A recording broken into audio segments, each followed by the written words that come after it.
1973년 12월 토토리현의 한 가정에 딸아이가 태어납니다. 이 아이의 이름은 우에다 미유키. 그녀의 가정은 토목 관련 일을 하던 아버지, 전업주부인 어머니, 그리고 오빠와 자신을 포함한 4인 가족이었는데요.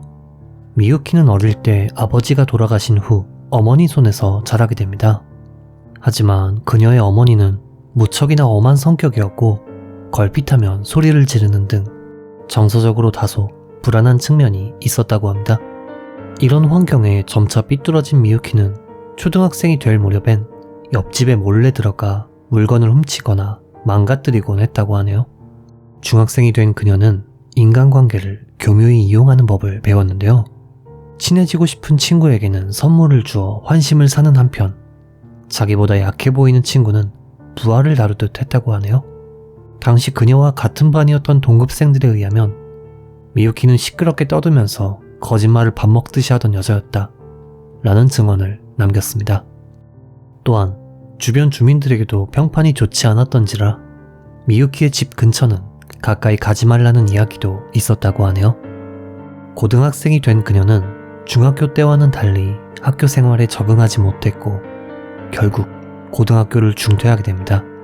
이후 고향인 토토리현을 떠나 오사카로 이동한 그녀는 공장이나 사무원 등 여러 직장을 전전했지만 한 직장에 오래 있지 않았다고 하네요.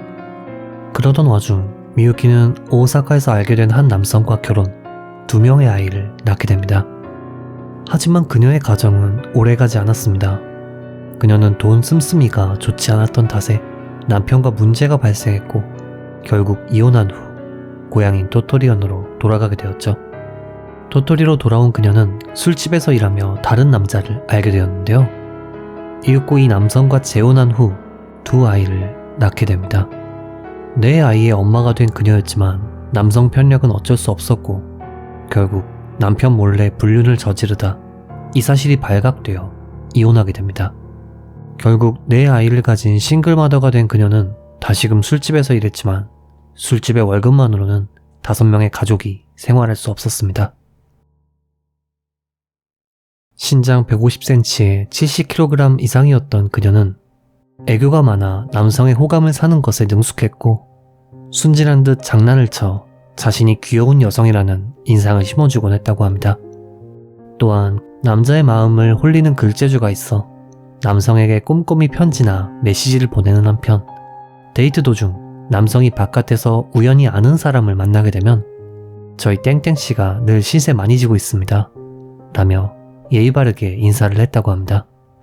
게다가 남성이 중요한 모임에 가게 될 땐 그런 자리엔 빈손으로 가면 안 돼요 라며 남성의 손에 선물을 쥐어보내는 등 생각이 깊은 여성이었죠.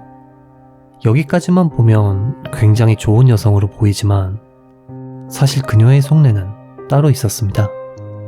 그녀는 이러한 용기를 통해 남성의 돈을 철저하게 갈취했기 때문이죠. 남성과 관계를 갖게 된 후엔 자신이 임신했다며 낙태 비용을 청구했고 뱃속의 아이도 쌍둥이, 새 쌍둥이 등 다양한 설정으로 거짓말을 했다고 하네요. 또한 아이들을 시켜 사귀고 있는 남성에게 아빠라고 부르도록 했고 아빠에게 편지를 쓰게 하는 등의 행위를 통해 남성에게 미유키와 아이들을 내가 지켜줘야 한다 라는 생각을 갖도록 했습니다. 미유키는 술집에서 일하며 10살 연상의 남성 A와 알게 되었는데요. 이 A라는 남성은 가정이 있었음에도 미유키에게 푹 빠지게 됩니다. 그리고 그가 자신에게 반한 것을 알게 된 미유키는 관계를 맺은 후 새 쌍둥이를 임신했다며 3억 원의 양육비를 청구했는데요. A는 그만한 돈이 없었지만 미유키를 지키고 싶다는 마음에 처자식을 버리고 미유키가 사는 아파트 옆으로 이사를 했다고 합니다. 이후 생활비, 통신비, 교통비, 병원비 등으로 미유키에게 뜯긴 금액은 무려 1억 원 이상에 달했다고 하네요. 그녀는 돈을 갈취하는 방법도 상당히 다양했는데요. 아이들을 시켜 수도세를 못 내서 물이 안 나와요 라고 말해 돈을 받아내거나 엄마가 입원해서 급히 병원비가 필요해요 라며 돈을 받아오도록 시키는 등 아이들에게 온갖 거짓말을 시켜 다양한 방법으로 돈을 뜯어냈다고 합니다. 한편 그녀의 집은 25만원짜리 월세방이었는데요. 이곳에서 아이 4명과 강아지 3마리, 고양이 5마리와 살았다고 합니다. 또한 가사를 전혀 하지 않았기에 방에는 늘 쓰레기가 넘쳐났다고 하네요.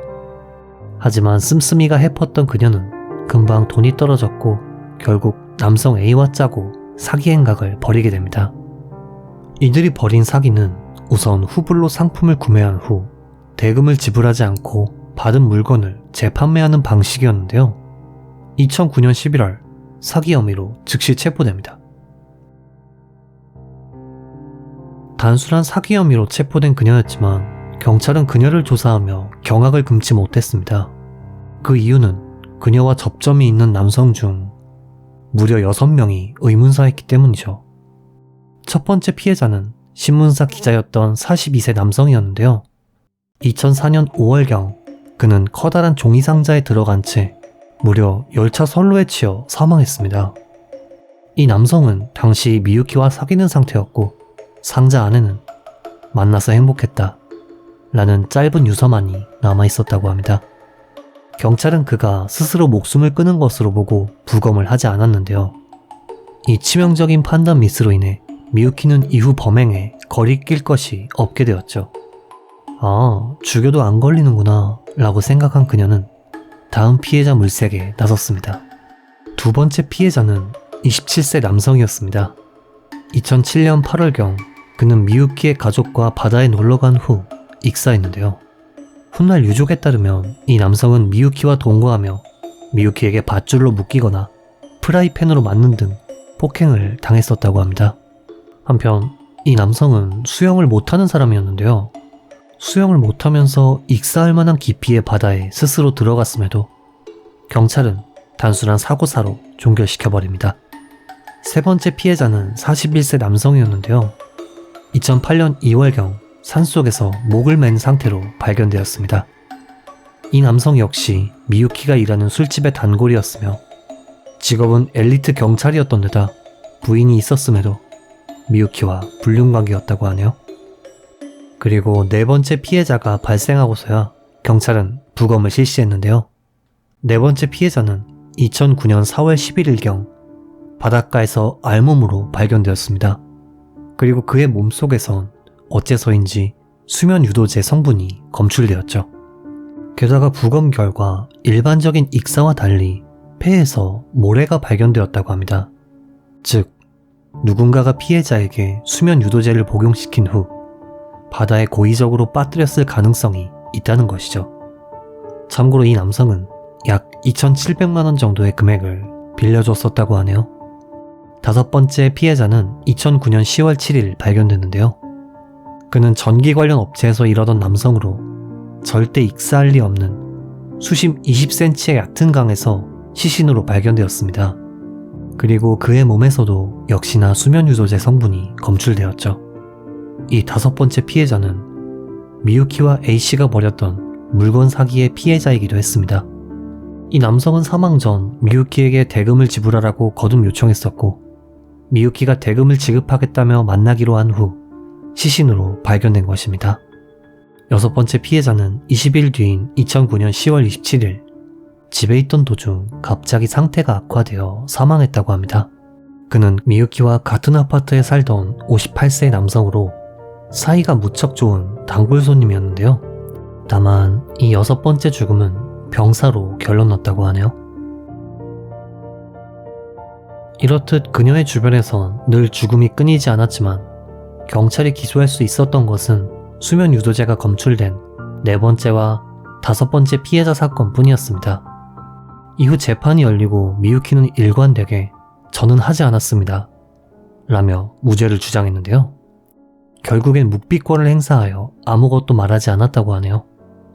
2017년 대법원에서 재판관은 우에다 미유키는 피해자들과 마지막으로 접촉한 인물인데다 피해자들에게 빚을 지고 있었기에 동기가 명확하다고 볼 수 있다 라며 상고를 기각하고 사형을 확정지었습니다. 그리고 그녀는 끝까지 사죄하지 않았죠. 이후 2023년 1월 14일 저녁 미유키는 히로시마 구치소에서 저녁을 먹다 갑작스럽게 음식물이 목에 걸려 사망했다고 합니다. 참고로 사망 직전에 먹었던 음식은 쌀밥, 야키소바, 계란말이, 햄과 감자튀김, 스파게티 샐러드, 생선 완자였다고 하네요. 사형수가 저보다 잘 먹는 걸 보면 상대적 박탈감이 듭니다. 이런 걸 보면 저는 천벌이 있다고 믿습니다. 이번 영상 어떻게 보셨는지요? 피해자의 명복을 빌며 영상을 마칩니다. 금이사였습니다.